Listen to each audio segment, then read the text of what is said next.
everybody, and welcome to the Event Industry News podcast. My name is James Dixon, and as always, it's a very good morning, afternoon, or evening, whenever or wherever you join today's podcast from.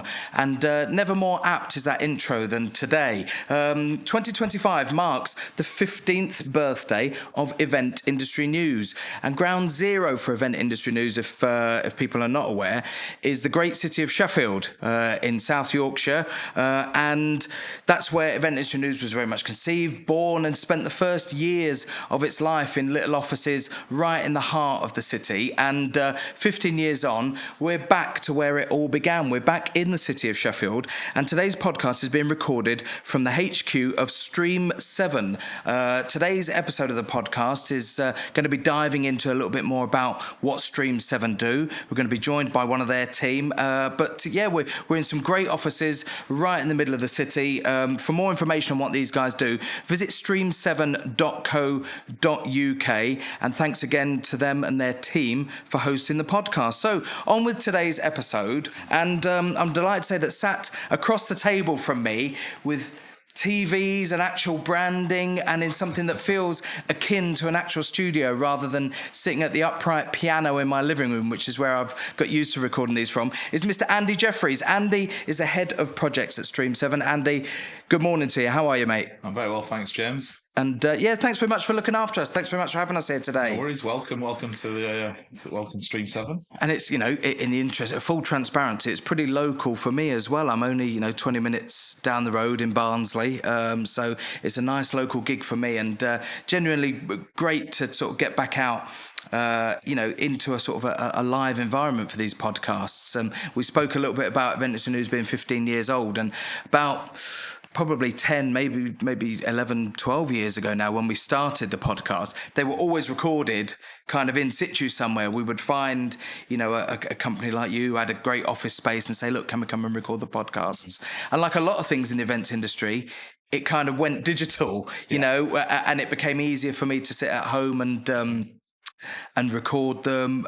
So it's great to get back out. But the reason I kind of mention how we adjusted and how the podcast has changed over the years is I guess that shares a lot of similarities with what you must do here. A lot of live events and in-person stuff, but inevitably with that period in the middle of this 15 years where everything went online. Yeah, absolutely. And it's kind of almost a slight irony there that you're coming to visit us, and we are kind of a company that is so kind of built on the digital aspect of what we do, the kind of that hybrid element. And but I suppose we've got the audience at home listening, so we've got the digital audience and the in-person presentation today. Absolutely, yeah. Tell us a little bit about Stream7 for any of the Event Industry News podcast followers who haven't come across you before. Tell us a little bit about what the company's set up to do.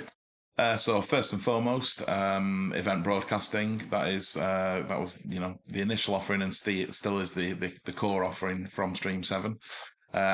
But as with anything, as you grow a little bit, you start increasing that offering to encompass other elements of the industry.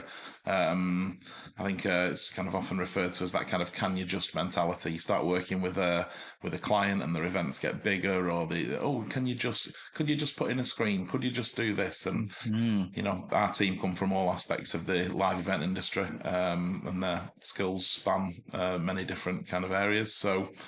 We can just and often do. So yeah, the broadcasting, while still being at the heart of what we do, is now kind of supplemented by a lot of the tech that you kind of see around you today. Yeah, and all these skills, in sort of modern AV, modern broadcast, filming, etc., etc.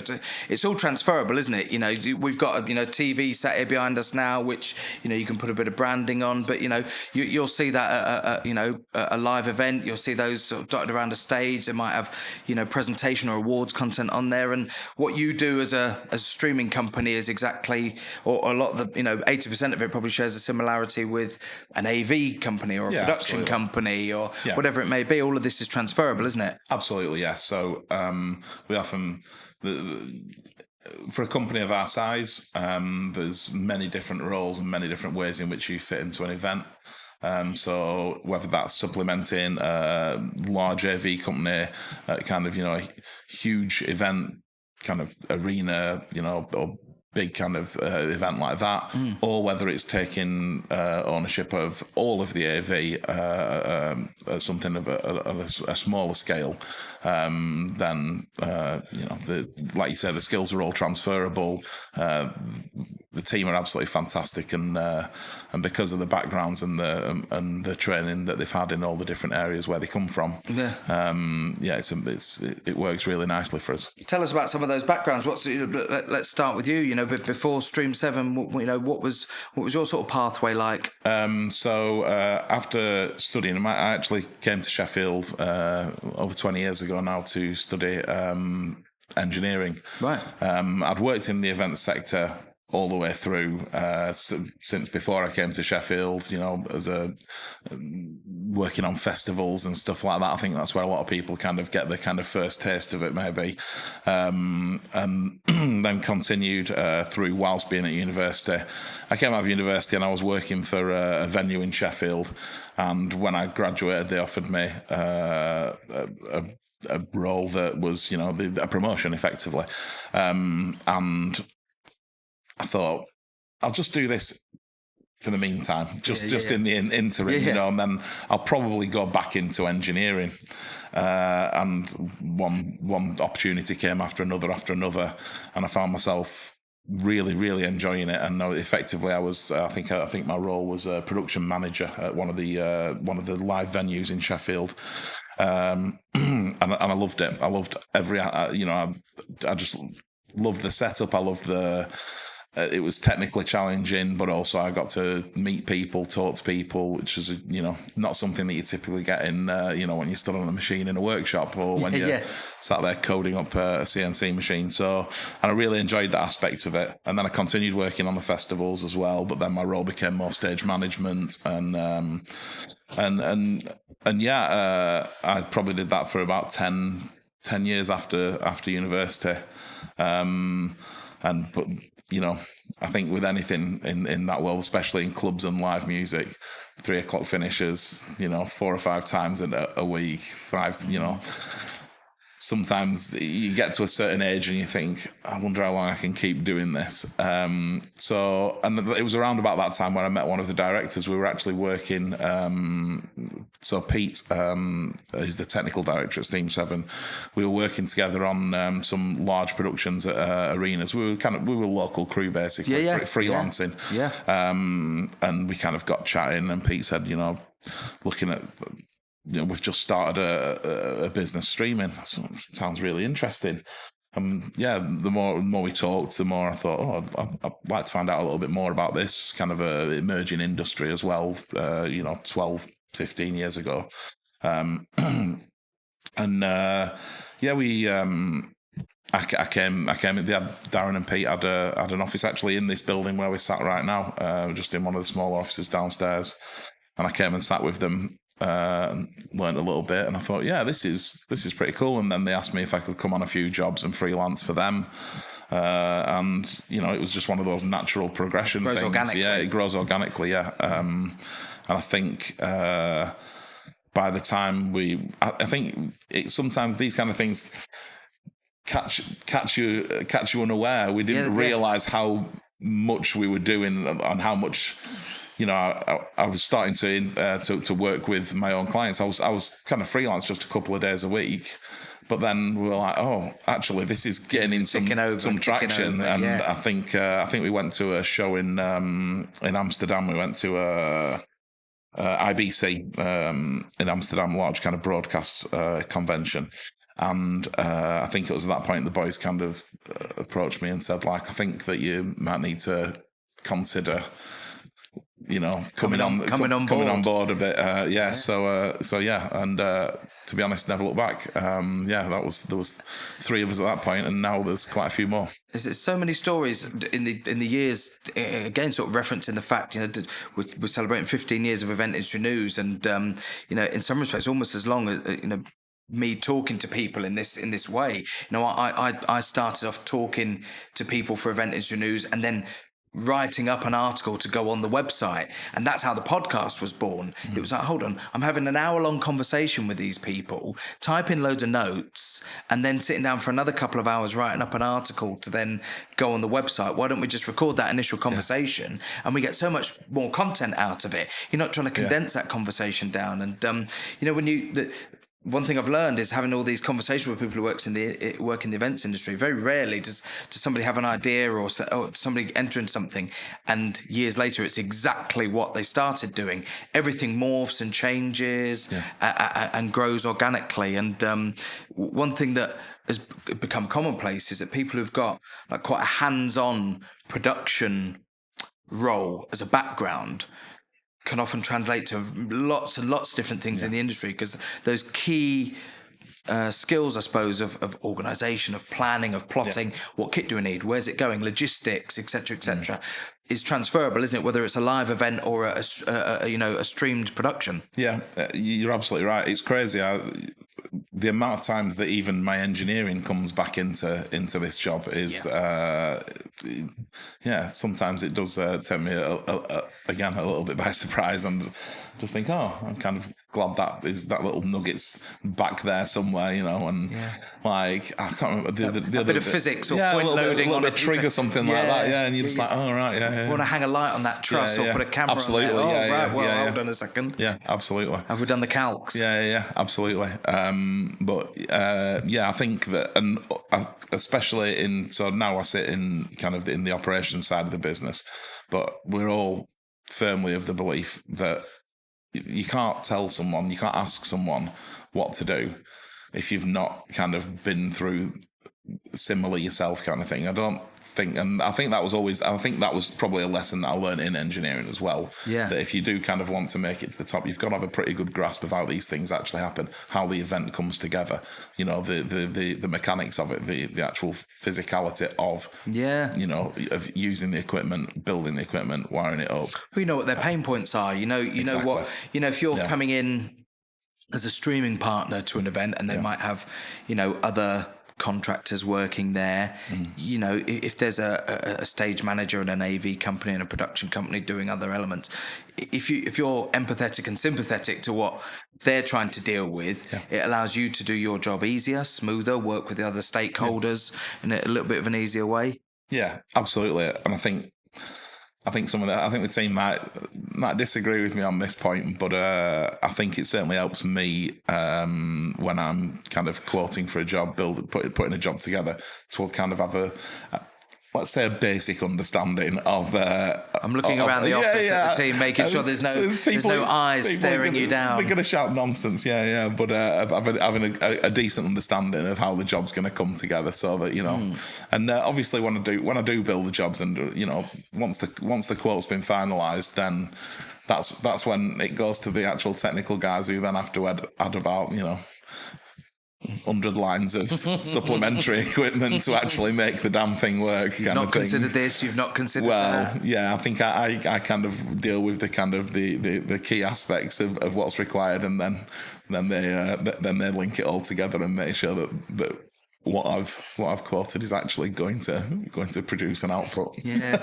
it would be remiss of me sat here today in a company called Stream7 and not look back 5 years ago on how the business adapted, changed.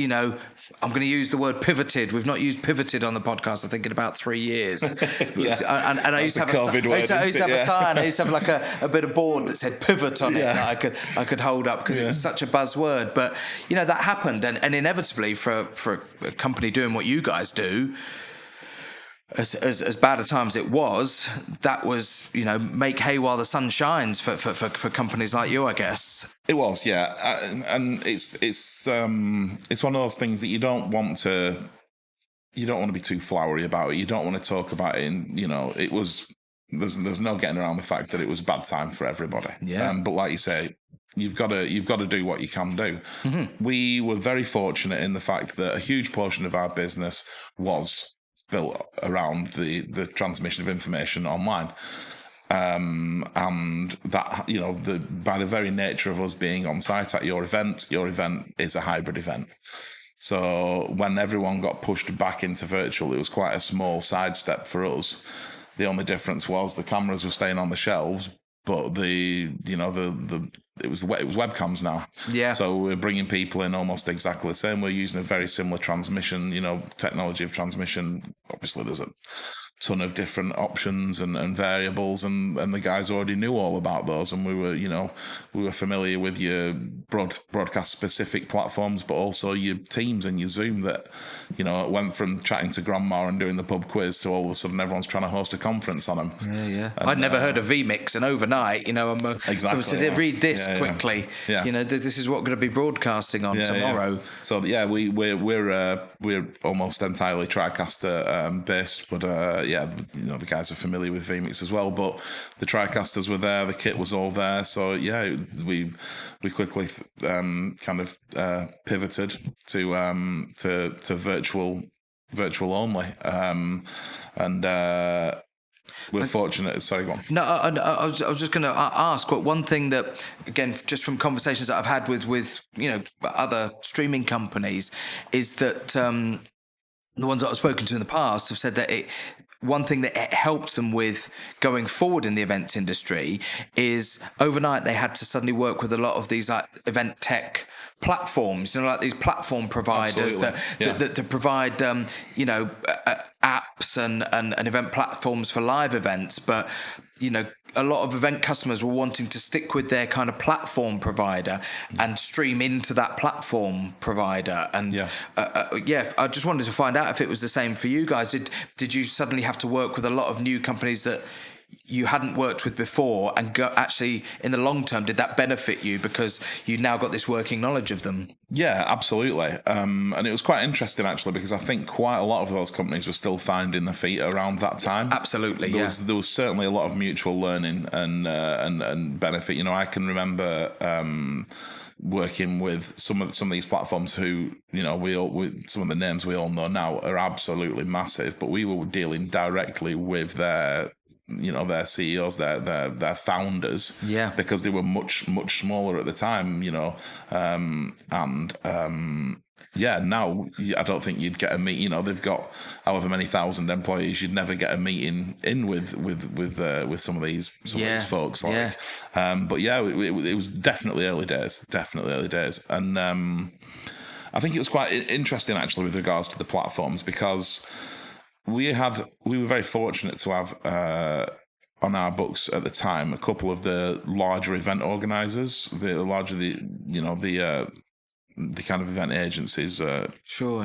And one of them in particular pivoted very early and came to us and said, we're going to do this. And they were using multiple platforms that their different events and their event directors for each sector had selected. Right. So there was then almost a bit of a scramble between all the different platforms, but we were streaming into all the different platforms. So they were kind of aware that we were the ones that were streaming in for multiple different sectors. Yeah.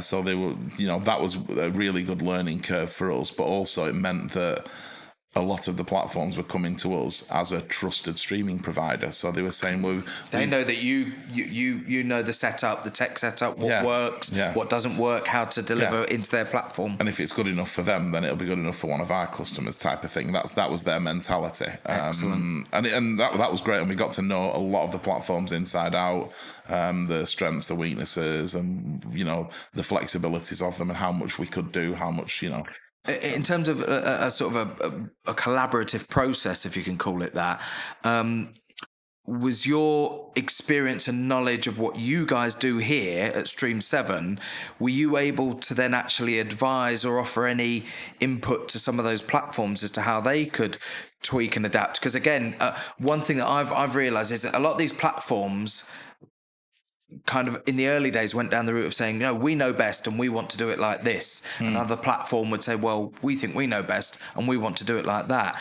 And if you've got a company like you providing the actual, content, the video output, the streaming service, is there a level of standardization that has to happen across all of those platforms so that it works effectively for you? Yeah, I think the term offering knowledge and advice is a very polite way of putting it. But yeah, that was certainly, you could tell immediately the platforms that were built by people from the events industry and the platforms that were built by people with IT background. Interesting. If it's event led, and then they bring in the guys to design, it was glaringly obvious right from the outset what was effectively built by a bunch of guys that had never stepped foot on site. Great coders, great tech people. Absolutely. It will do a million different things, but sometimes you just want it to do one thing well, or you just want it to be simplified. And as we've, we have always tried to remain platform agnostic. The better ones will always come forward, and you will start, you'll get a client that comes to you and says, "Oh, we're using this platform today," and everyone goes, yeah, you kind of, you smile and wave, boys. Smile absolutely. And wave. And we always find there's always a way to, to make it work. There always is. Yeah. But for me personally, my favourite ones are the ones that are really functional, have all the options, but you can turn them off. You don't have to have them on all the time, because a tiny, 2-hour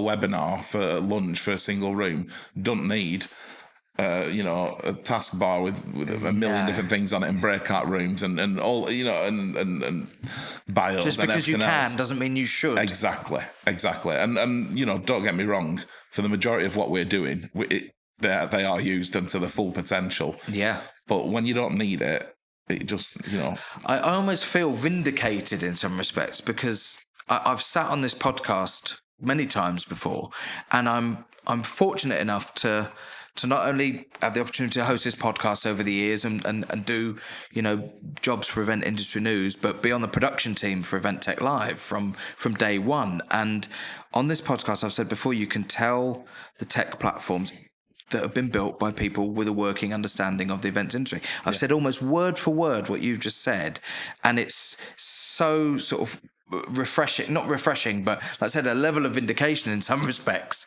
on a personal level, to hear another company in the industry saying, yes, that's exactly our experience as well, because it has to be functional. And I've seen so many that, like you said, they've got menus and menus and menus, and it's like they've come up with another idea and kind of just bolted it on, and it's all clunky. And, the best ones are thought out from ground zero in a really clear way, and they're easy to work with. And of course, the easier you can work with them, the easier the client ultimately can work with them. Because at some point, the client will have to get hands-on with this, won't they? Regardless of the platform. The best platform is the one that works and the most people can interact with.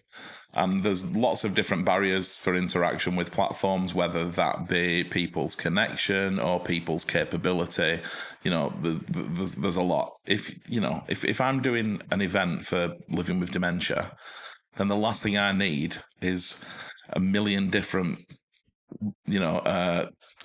barriers in the way of someone accessing that platform, whether that be, and I know that multi-factor authentication is important, etc. But sometimes, like I said, the most important thing is for people to be able to access it and be able to access the information that you're trying to transmit, and that's what the selection comes down to, really. Absolutely. We've spent a bit of time talking about that sort of platform side of things, which very much ties into the whole kind of virtual event, and fortunately, after that sort of 2-year period, really, in effect, which it was, by the time we'd gone through the entire cycle, depending on when events fell in a calendar year, I know some events only missed one event because of when they fell in a calendar year. They might take place in September, October, November time, so they missed 2020, but come the end of 2021, there were no restrictions. Others suffered much worse because of where they fell. But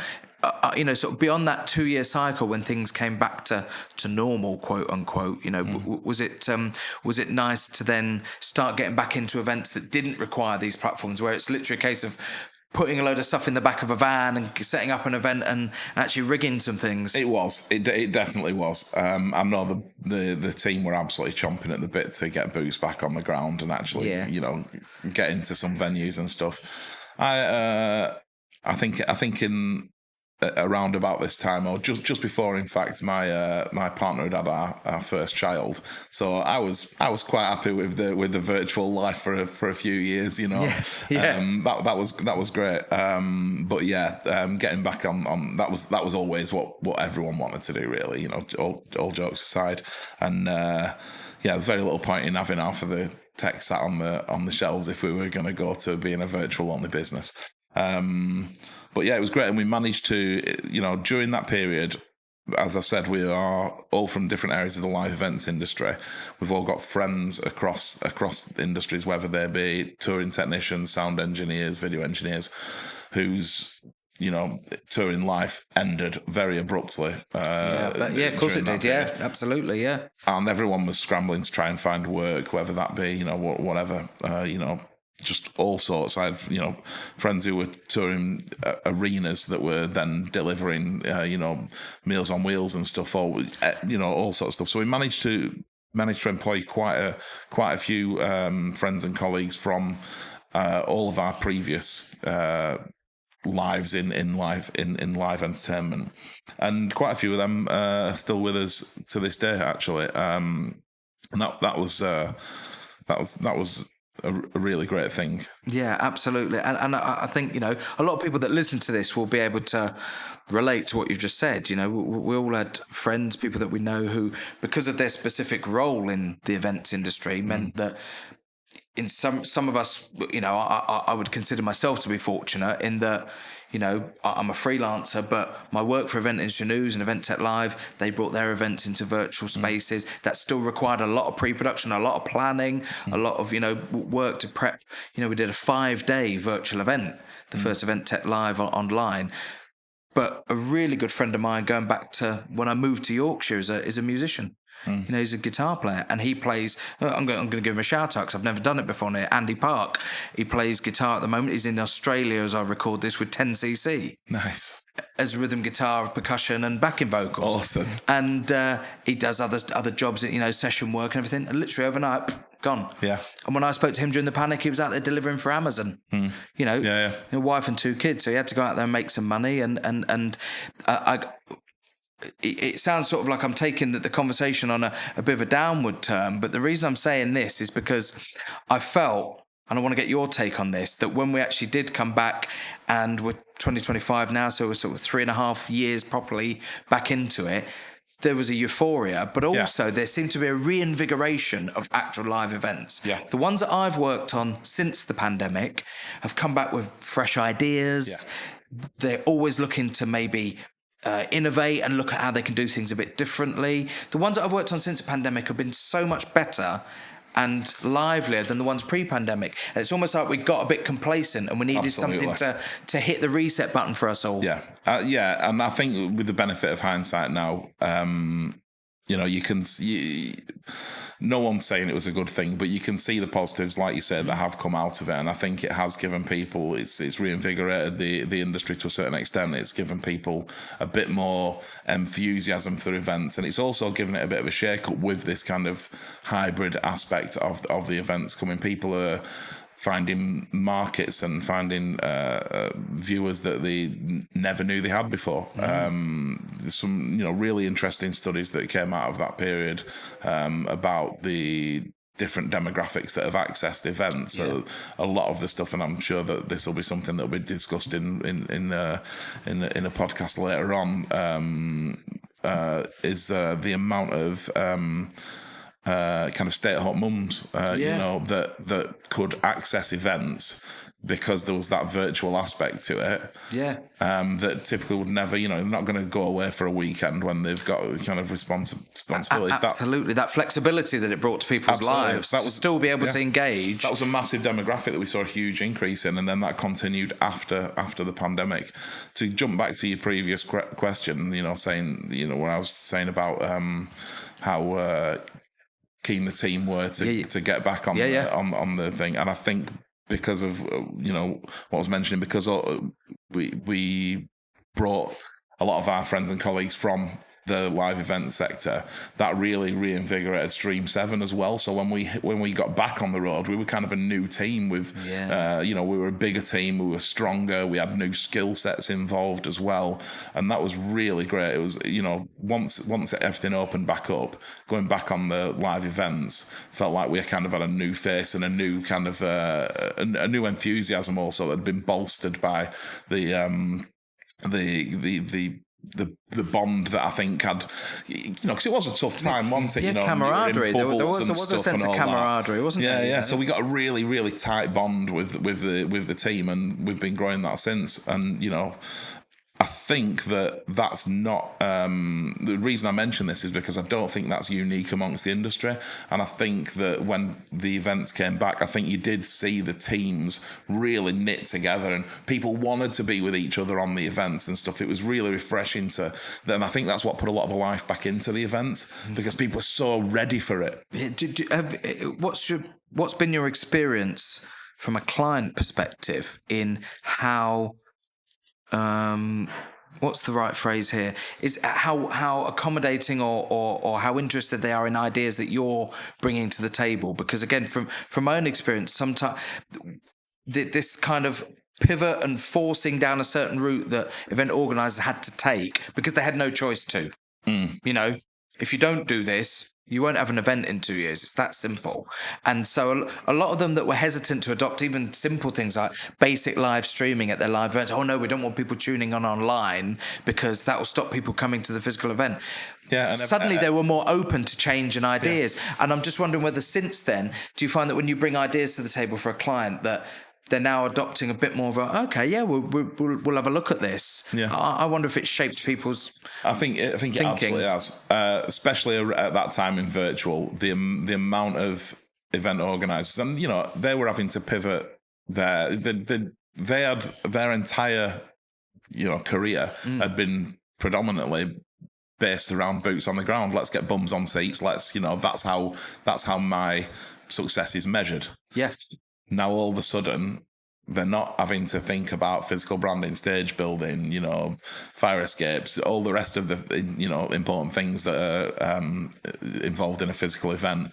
All of a sudden, now they're having to think, how am I going to entertain someone who's sat in their kitchen or sat in their living room watching a screen? Yeah, with a smart polo shirt and a pair of Hawaiian shorts on underneath. In the pants, wearing shirt and tie. Yeah. We were all there. Yeah. We all did it. When Netflix is right there, or when the PlayStation remote's right next to him, the Asda delivery man's about to knock on the door. Exactly, yeah. So they were definitely asking us, and I think a real common factor, and event people, event managers they're a proud type. They've got to be there, they've got to be front and centre, and they've got to take a lot of flack, from whether it be attendees or sponsors or whoever it may be. They're kind of a linchpin, aren't they? Yeah. But these were the people that were kind of saying to us, well, what are other people doing? I want my event to be a bit different, like, and this is where I think a lot of the gamification kind of comes in, and all those kind of aspects, just to try and inject a bit of energy into. Should have got my event tech bingo card back out. Yeah, exactly. Gamification we've had today. Yeah. Pivot. Yeah. So, and I think now we've come out of that and we've come back in. I think that certainly the organisers that we work with are far more open to asking that.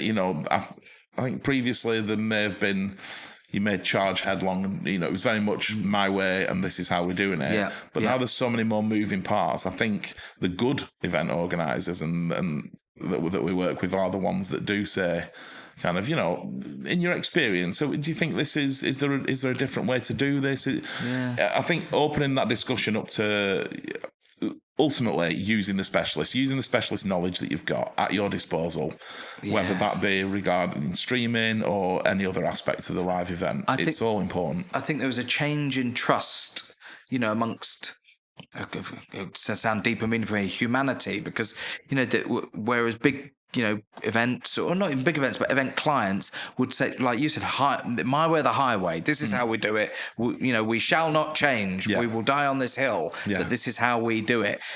everybody just became more adaptable and open to change and open to saying to somebody else, you probably know a bit more about this than me.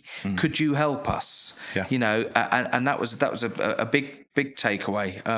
Just with one eye on time, Andy, before we start wrapping up, just want to get an idea and give the podcast listeners and followers an idea of, you know, what it's like sort of day to day at the moment. You know, maybe give us a little bit of an overview about, you know, what are you working on at the moment? You know, we're recording this, you know, for context, everybody, relatively early in August. So, you know, a lot of live events are kind of on the, you know, the trade and the business side of things tends to take a bit of a break, but we've got the festival side.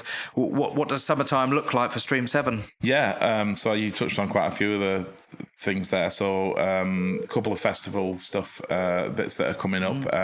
We do a really interesting festival every year.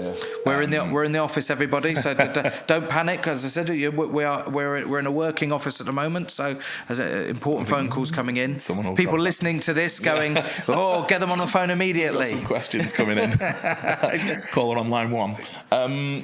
So we've got a festival that called Greenbelt that we do, and Greenbelt every year, or for the past few years, has had a stage that I believe is sponsored by Christian Aid, and they bring people in, artists, presenters, globally. It's called the No-Fly Zone, and the whole ethos of the stage is, rather than flying these people across the world, we'll create a live stream, big LED, okay, bring them to the stage. Yeah, so it's kind of it's an interesting concept for a festival, but it's really popular and it's been growing year on year. So that's a you know, a really good application of the technology and of everything. You know, we've got everything. You know, we're throwing drones at it. There's all sorts of stuff going in there, and it's a dead exciting one. Well, what's the location, the venue? Is it literally in a field? Or something? Yeah, it's Greenfield Festival. Yeah, it's full outdoor. Every box that you could have to tick as a live streaming sort of AV production partner. You know, power, internet, rigging, cameras. Absolutely. You know, integration with other stakeholders and suppliers. Yeah, the boys have definitely had. You know, we've been sheltering. However many thousands of pounds worth of TriCaster underneath a pop-up gazebo before, and you know, proper festival stuff like. So it's a cracking job, really good. So that's the kind of thing that we get. Like you say, a lot of the live events, corporate stuff, does quieten down. I find, for me personally, I'm the one that's kind of dealing with the clients and the quoting and that aspect of it. I'm never busier than in August. You know, this is when everyone's trying to get the planning in. They're trying to get the budget sorted for the back end of the year. Big busy autumn season of business events. Absolutely. You know, that are about to happen. Absolutely. And I can testify to that. You know, this is again start of August. You know, we're the team at Event Tech Live are busy prepping. You know, event manuals, exhibitor manuals, platforms, testing stuff. You know, whatever's going to form the sort of the tech stack of that show. You know, this is the time of year when we're on meetings with people, being given demos, being testing stuff. So just because it's quiet in terms of the actual calendar of events. This is like you said, arguably the busiest time for that autumn season. Yeah, and I think as you were chatting about when you arrived, you know, the techs are all up there pat testing and checking every single piece of equipment and making sure that everything's kind of logged correctly for next time. You know, so the systems that we use will auto-generate things such as carnets and pat reports and stuff like that. So ensuring that everything's in the system and just all the kind of housekeeping. It's a nice time for them to kind of be at home and in the warehouse and getting everything kind of with some fixes made and stuff. Warehouse managers using baby wipes to clean cables laid in a field. Well, plugged up with mud. They'll be getting muddy again soon, I think. Absolutely. Well, we're bang on time here. here. And for those, listening today, once again, we are fortunate enough to be set up at the home of Stream7 in Sheffield. This edition of the Event Industry News podcast is powered by Stream7. My guest on today's edition of the podcast has been Mr. Andy Jeffries, Head of Projects from Stream7. Andy, thanks very much for hosting us today. Thanks very much to the rest of the team, and thanks for sitting across the table and having a bit of a chat to us today. And always thanks for coming down, James. Couple of little mentions before we wrap up today's episode of the podcast. If you are watching this, thanks to the guys again from Stream7 for a great camera setup, far more sophisticated than the little camera built into the laptop that usually perches on top of my piano at home. Thanks a lot for the great camera setup today, for filming this. So if you're watching today's episode of the podcast, thanks for doing so on the Event Industry News website or on YouTube. Please don't forget to go in the opposite direction and make sure that you subscribe to the podcast wherever you get your audio podcast from, be that Apple Podcasts, Spotify, etc. Make sure that you're subscribed for the audio versions. If you are listening to the podcast today and that's where you've started your journey, please make sure that you go in the opposite direction and make sure that you've gone to eventindustrynews.com, checked out the video versions of all of our podcasts, and also while you're there, make sure that you check out the supplier directory. The A to Z supplier directory over on eventindustrynews.com is where you can go to find any product, service or supplier that you may need for your event, which brings us neatly and nicely to the end of today's episode. My thanks once again to my guest, Andy Jeffries, and we'll see you on the next edition of the Event Industry News podcast.